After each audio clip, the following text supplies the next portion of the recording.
Last industry update of the year. Holy jolly. I can't believe it. Uh, Man, we've been going strong. We've got some interesting articles to say the least today. Uh, but I trust everybody had some good holidays. We got one more coming. I always joke like when the holiday is in the middle of the week, I think it works out well if it's a national holiday because people typically get time off, but you kind of get gypped if it's your birthday in the middle of the week. You know what I mean? Like, but if it's a national holiday, it works out well, obviously. Anyway, all right, let's roll. You're saying your birthday's not a national holiday, Brett? It is a national holiday. Georgia only. In Uh, my eyes. Yeah. there you go. I mean, maybe. All right. So let's hit the stats, and I want to preface the stats conversation today with stats. The last 2 weeks of the year are a little bit of a crapshoot. Like depending on what day of the week the holiday falls on, and how the end of the year rolls with closings and stuff like that. So don't put too much weight on some of the under contracts and pending numbers. Really, I think the big numbers this week are probably going to be what's closing and then gearing up for what's coming on the market early January, and obviously what's coming off the market in terms of withdrawals, expireds, canceled, things like that. So in Broward County, single family, 342 active, obviously big dip from where we were expected with holidays, that kind of thing. 84 went under contract, a little more than half of what we had been seeing. So certainly a disruption. I mean, you figure most people probably worked half the week over the previous week. So if that was half a week's number, it's probably decent if you'd say it that way. 84 pending and 163 closed. My suspicion, we've got today, tomorrow, and half of Wednesday for closings, and they're going to be really, really busy closing days. So next week, I'm expecting a little bit pop on the closing numbers. But still some properties withdrawed, expired, canceled. If I look Broward County condos, 427 active status changes. That's still a healthy number for that. 59, same comment, almost half. 79 pending, and they had 100 close or 106 close out in the last 7 days. And still pretty normal withdrawal, expired, canceled numbers. If I jump down to Miami-Dade, single family, 325 on the active status changes, 64 went under contract. So uh, a little bit better than the Broward County numbers in terms of movement of what's gone under contract. They have 100 pending and 149 closed out in the last 7 days. Um, I don't know. Looks pretty normal for this time of year to me. Condos, same deal. 478 active status changes. 34 went under contract, so less than half of what we had been seeing. And then 74 are pending and 123 closed out. We had a big number a week ago. So maybe there's an end of the year closing number coming here that'll be pretty phenomenal. 95 canceled, 106, 29. Certainly, we're in an expired listing market. And the expired listings coming at the end of this year are going to probably be a really large number, I would suspect. So if that's your game in a TCPA compliant way, it's probably better than you've seen it in a number of years. If I go down to Palm Beach single family, 327 active status changes, 103 went under contract. So they didn't get disrupted as much in the last 7 days, and 85 pending and 168 closed out in the last 7 days. And same comment on the withdrawn, expired, canceled. And Palm Beach condos, 333 active status, 73 under contract. So really not much of a dip in the condos here in Palm Beach. And 43 are pending and 88 closed out, almost half. What do y'all see in the numbers? Any surprises? Anything that stands out?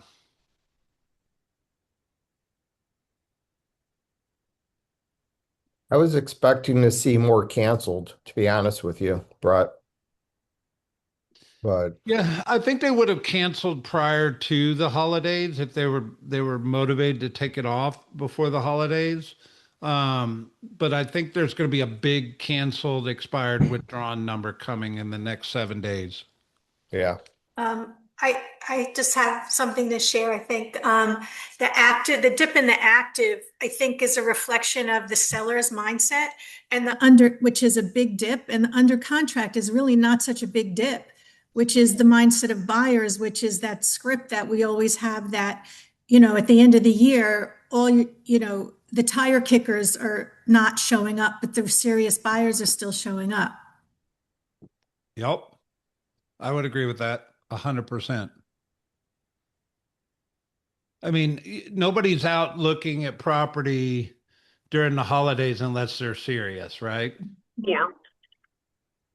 They got other things to do. Yeah, and we've had really good weather, so we typically on rainy days here we get visitors that can't go to the beach. Those are our tire kickers. So we've had good weather that's eliminated them also.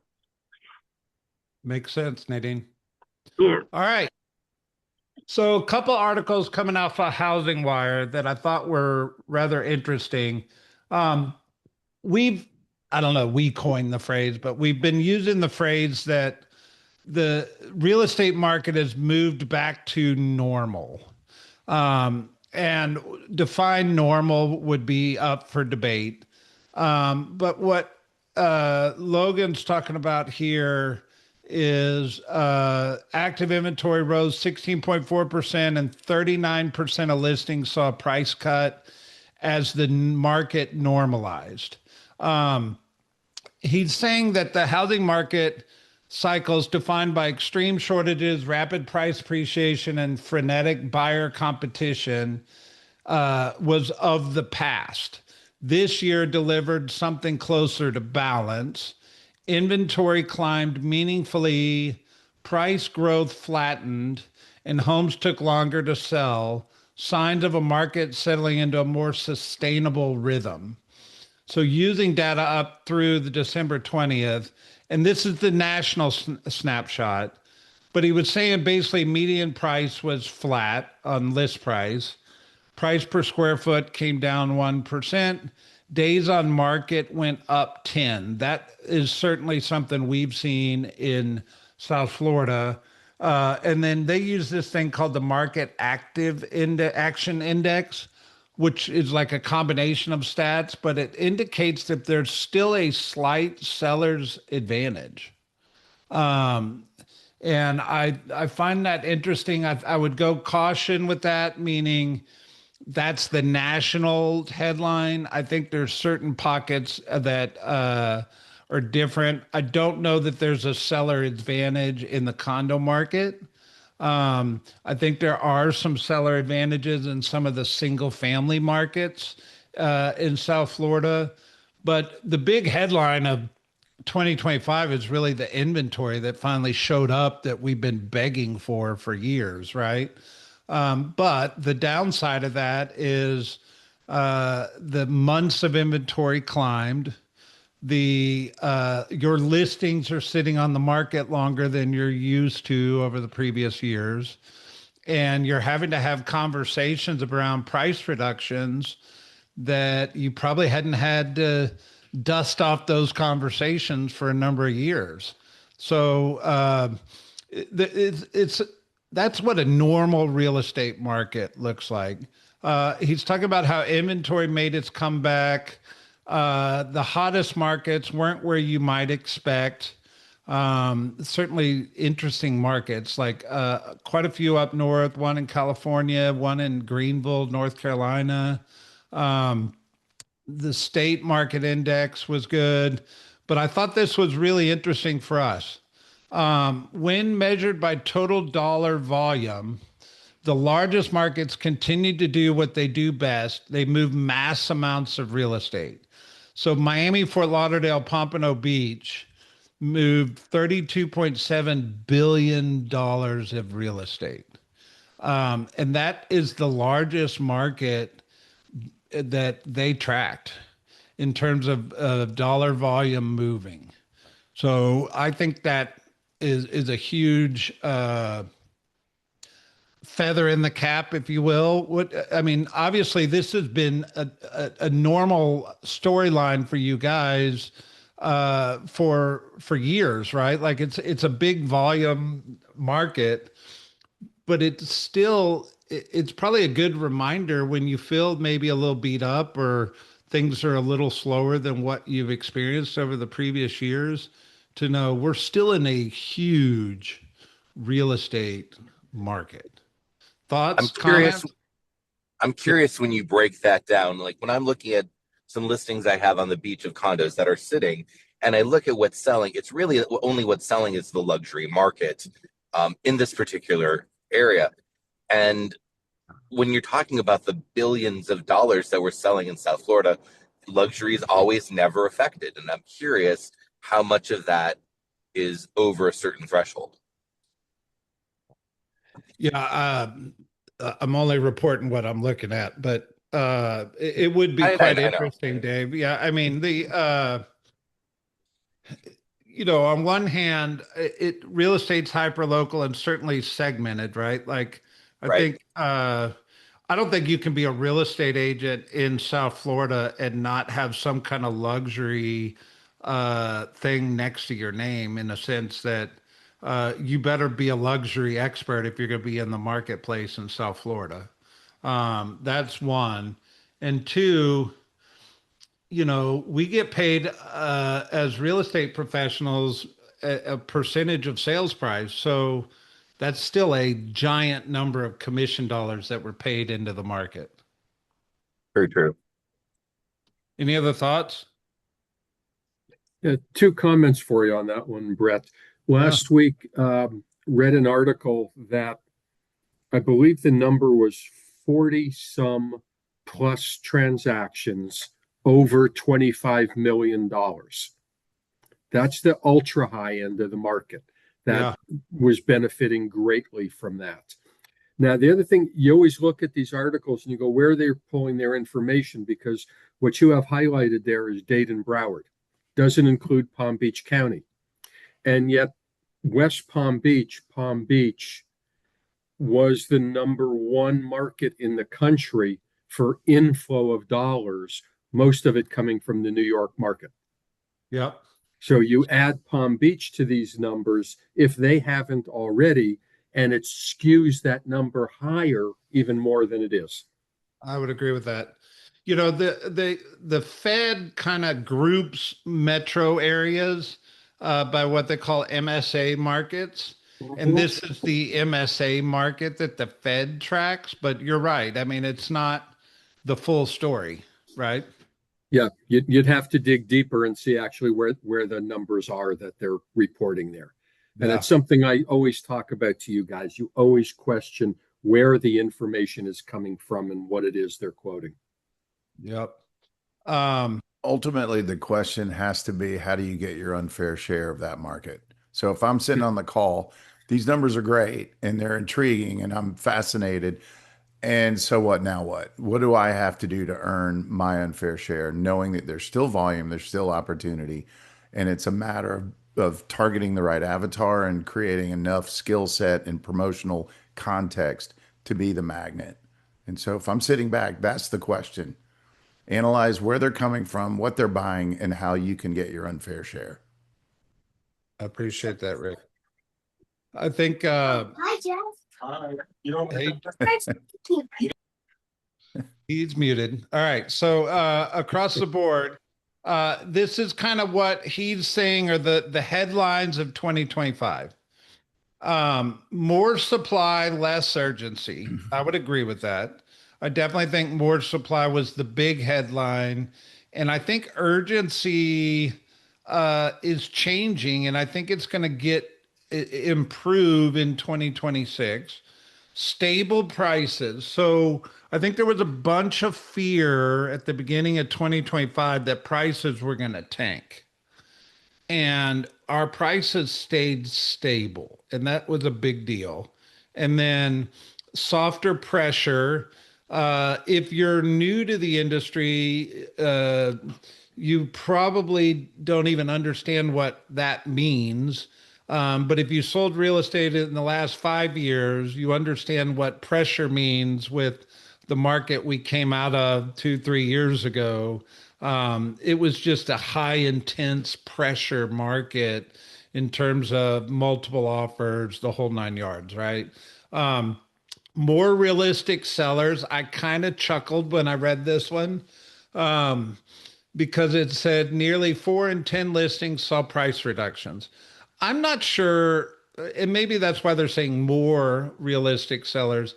I'm not sure all the sellers have woken up to the reality of the market yet. And maybe that's never 100% true statement in any real estate market, but we certainly need to educate our sellers with data to get them more realistic in the current economic conditions. And that's going to be a topic for 2026 for sure. And then a return to normal. I thought this was worthy of sharing. How to use this data. Use inventory trends to set expectations. With supply up more than 16% year over year, pricing accuracy and presentation matter more than speed alone. We've always trained to this, yet it's probably there's certain moments in time when it's more important. And going forward, pricing accuracy is going to be very, very important. Um, Lean on their MAI data for local leverage signals, adjust timelines using days on market. Longer marketing time should shape client conversations and transaction planning. We were laughing when this market started, and we were saying, there's probably a chunk of real estate agents that have never had a listing sit longer than 90 days. And what does that actually look like when you take a listing and you're going to have a plan to hold on to that thing for 4, 5, 6 months? Do you actually have a marketing plan for that? And then watch price reductions as opportunity signals, with 39% of listings cutting prices. Reductions can indicate leverage shifts in negotiation windows. And then paired national context with local insight. National normalization, mass wide local variation. We talked about this. Local data remains the differentiator. And quite honestly, guys, I hope you've noticed that we revamped the real estate stats.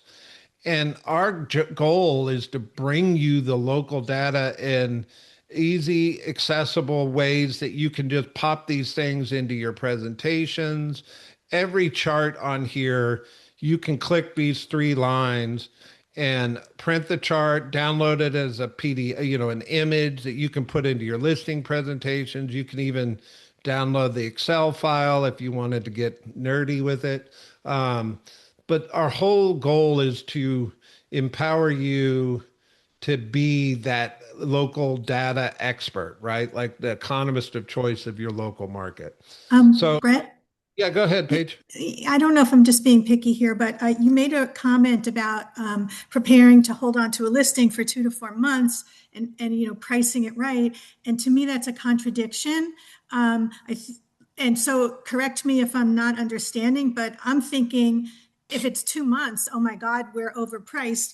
And our local stats, the core logic things we do every quarter, are showing that the sellers who got full price or more were on the market for like 2 weeks at most. Yeah, that is true.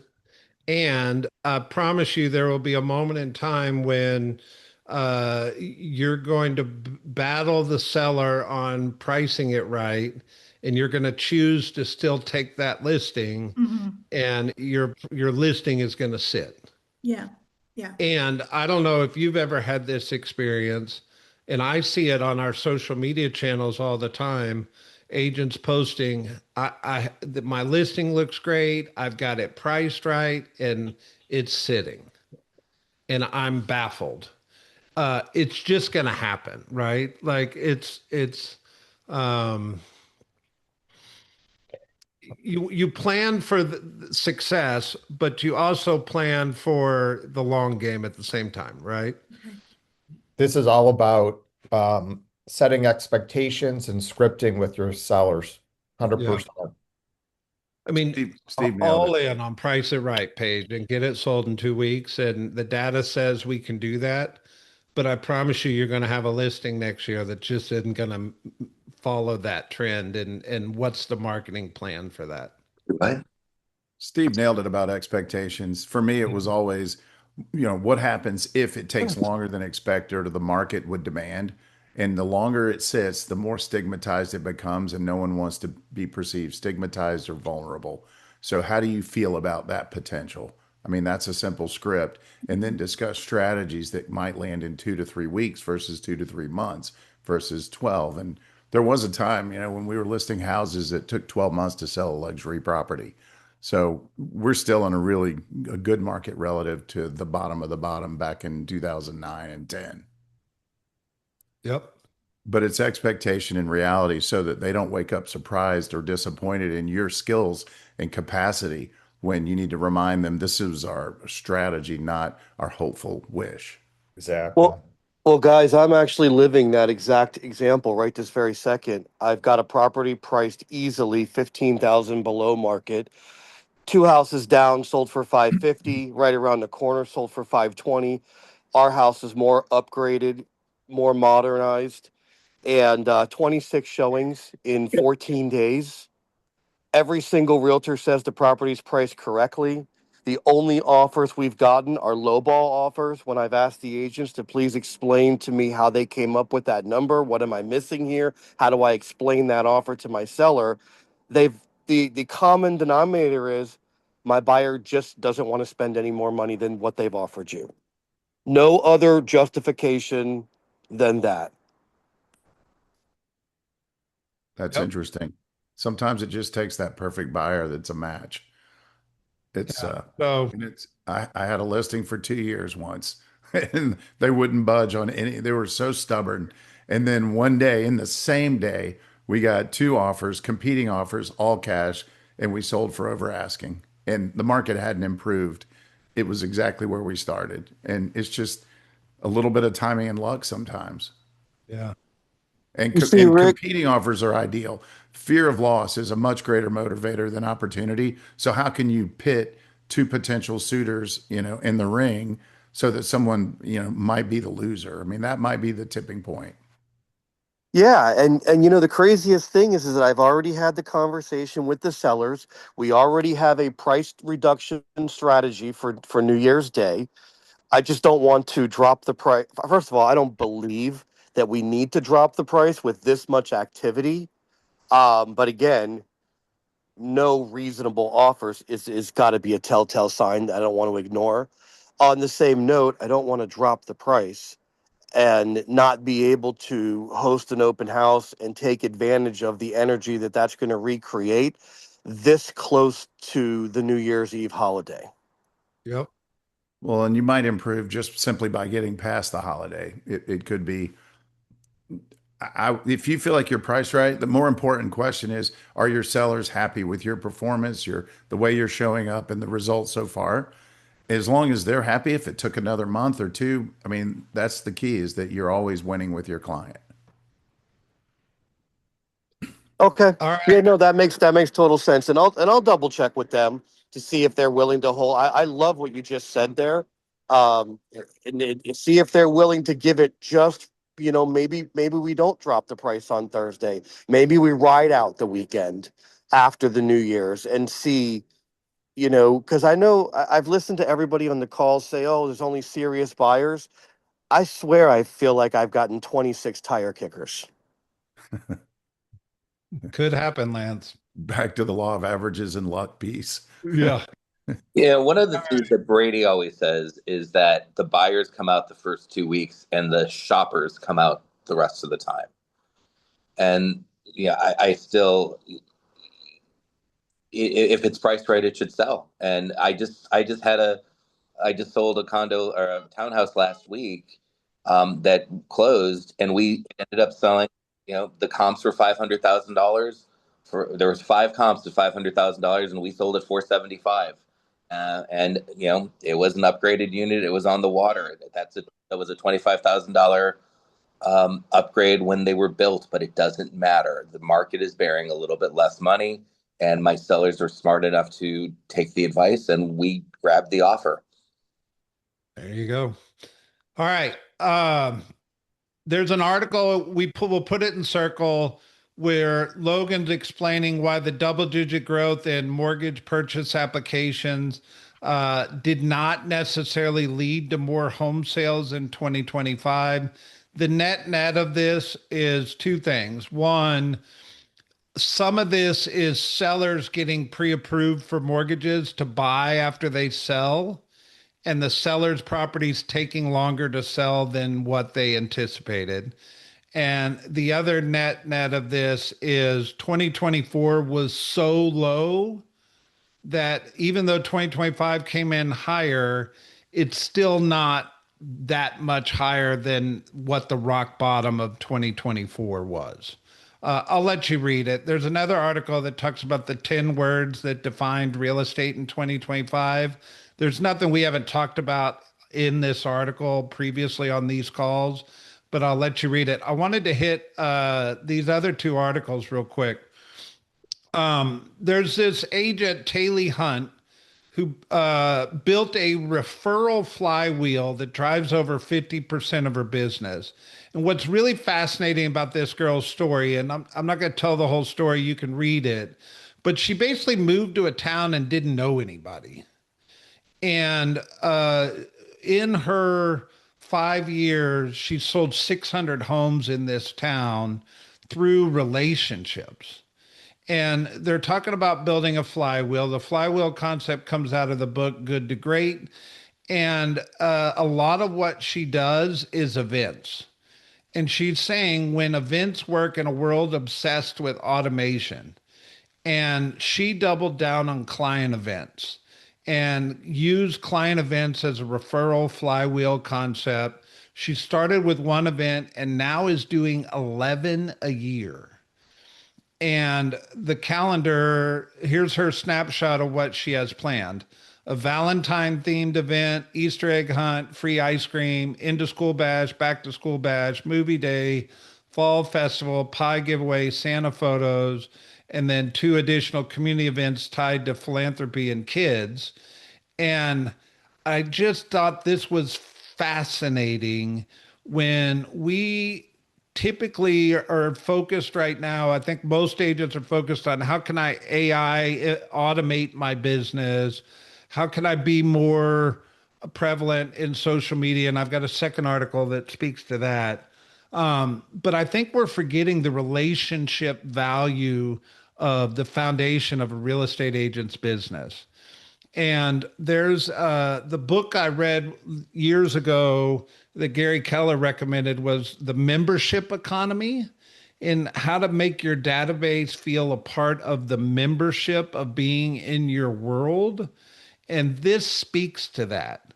And I just thought if you're somebody that's looking for a fresh strategy for your business that's foundational, this could be a really, really good article for you to read going into 2026. Any thoughts? For me, it's being clear in what you want to be known for, and is it obvious? She's known for this strategy and this approach and community-oriented engagement, and it's obvious. And the other thought was, are your friends and clients super excited to share what you're known for? And how do you enhance that? And maybe again, thinking end of the year self-reflection, this would be the perfect question to ask yourself. if I coming into a market where I don't know the top agent for me and I started searching, what would I find? And if I stumbled onto your content, would it speak to exactly what I need and want? There you go. And you know, I think it always comes back to being the most referable agent, and that's done through your relationships. So no matter what automation's going on, no matter what the shiny new toy is, if you don't talk to the people and you don't have them in your world, you're screwed. It's relationships, right? Yeah. All right, I'm gonna ask for forgiveness before I put this next article up. Love him or hate him, this Jake Paul boxer just made $92 million, 6 rounds in a boxing ring with a broken jaw. But this is on Inman, guys. This is a real estate article. And he said the $92 million real estate lesson Jake Paul taught us all from the boxing ring. He says, in real estate, attention is currency. If you want to close more deals in 2026, you have to start by getting in front of more people. Well, that's lead generation 101, is it not? And the harsh reality, attention trumps talent. So this guy is not even that great of a boxer, yet his social media and his attention grabbing presence is what got him in the ring to get the big payday. And they're trying to make a correlation from this goofy article. And it's saying attention is the first step of the funnel. And it made me think. I was, if I can be honest, first time I came down to South Florida and I started driving around, I noticed all these real estate agents with ads on park benches, and I chuckled. And I thought, and to me, when I sold real estate in Texas, people would advertise on grocery store carts, and I thought it was the dumbest thing. And then I'm sitting back thinking about this article going, who are the agents when you drive around town? You see them everywhere on park benches, on sides of bus stops, on social media, in your face. Attention matters in this game. And Dave, you're laughing at me, but I'm just wondering if this is a lesson for all of us. I'm actually laughing at Nadine, who is like posing. Okay. I agree. Lana Spiteri, who some of y'all know, she's on the Broward Regional Board. 20 years ago, divorced really well, got a real estate license, and put her name on every bus bench, every bus stop, and she in South Broward. And within 2 years, she became one of the top agents out of nowhere. But she spent, $70,000 doing it, and got her name out there, and bam. So yeah, it does work. I just think if this is your sign, forgive me for putting Jake Paul in front of you, but attention in real estate, we make fun of it, but it does work. Well, it also requires being comfortable, being uncomfortable, and getting outside of your own shadow or way. Secret agents die a painful, slow death. You can't, and I'd love the crossover secret agent like, James Bond, but how do you stand out and step out? And, the guy got paid 92 million to get his ass kicked, and look at his jaw. I'm not sure I'm taking that check, but then again, anyway, all I'm saying is if they can't find you, they can't choose you. And so how do you create more pathways and more opportunities? Yeah. All right. This is your bonus extra for end of the year. This is the real estate reality TV shakeup article.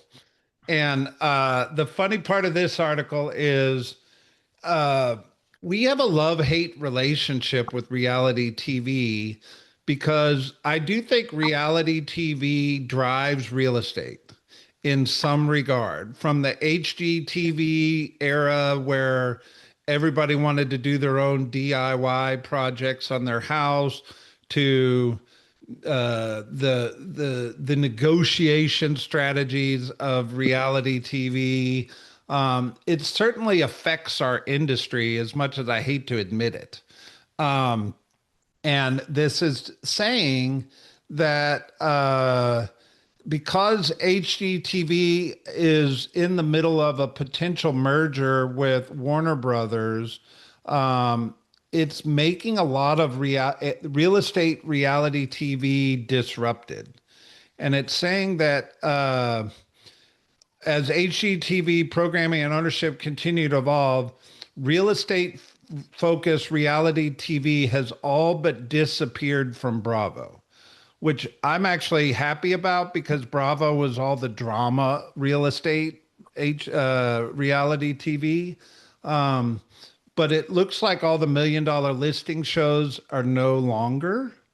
Um, and it's saying that the three mainstays are on Netflix of Selling Sunset, Selling the OC, and Owning Manhattan. I don't know if you watch reality TV, but I do think it's relevant that it does affect us in some regard in the real estate industry because this is what the public and the consumer is watching. Who's my reality TV junkies, and what do you think? Nobody wants to speak up. Okay, I No, watch I'll this. speak. Oh, go, Dave. Dave. Okay. I don't watch this stuff because I hate the fact of how they portray us. But I just remember, even 10 years ago, we had some new agents in this office, and they were more focused on being famous than they were being significant, being, their business. And that's back when Nicole Bianchi was on Million Dollar Miami, out of nowhere, because no one knew who she was. But three of our agents left to go to her brokerage because she promised them they would be on TV. One of them actually went on to be on Married at First Sight. So yeah, that tells you where their mindset is. And maybe something to say. Yeah, I was just saying, I've spoken to 3 new agents who all told me when I asked them what inspired them to get into real estate, they told me these different shows, The Millionaire Real Estate Agent, and just different shows that are on TV.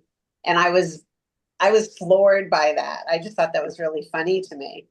So, I'm telling you, I mean, if you're a housewife or a real estate agent, that's what the consumer watches, apparently.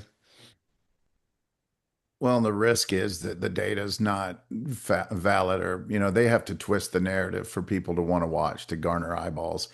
I had to let an agent go a few years ago when the trend started because at the end of the day, they celebrated a sale and a renovation and a flip.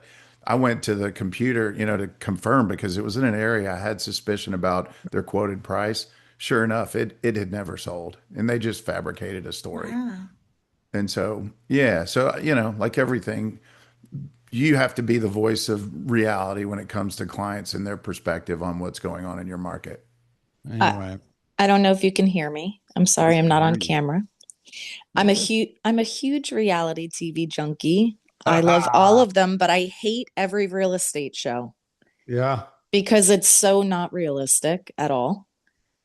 I mean, I think the arguing housewives are real. Sure they are. But the real estate ones, it's like, okay, not every sale is over $1 million. And, they should highlight some of the 55 plus condos. There you go. I think what the article is saying is that there's going to be less of real estate reality going forward temporarily. Great And news. Yeah, I don't disagree. I think remember I started this conversation saying we have a love-hate with it because it does affect our industry in some regard positively too. But nonetheless, there's your update. There's one other article that's talking about the housing market's new deal breaker is likely to get worse before it gets better, specifically talking about homeowners insurance. I'll let you read it because we're over time. And Luke is watching his watch. I know he is. Happy New Year. We will see you in the new year. Get all those final properties closed and have a good one. Take Thank care, you. guys. Bye. Happy, New healthy, Year. and safe, everybody. Happy New Year. Bye. Lance. And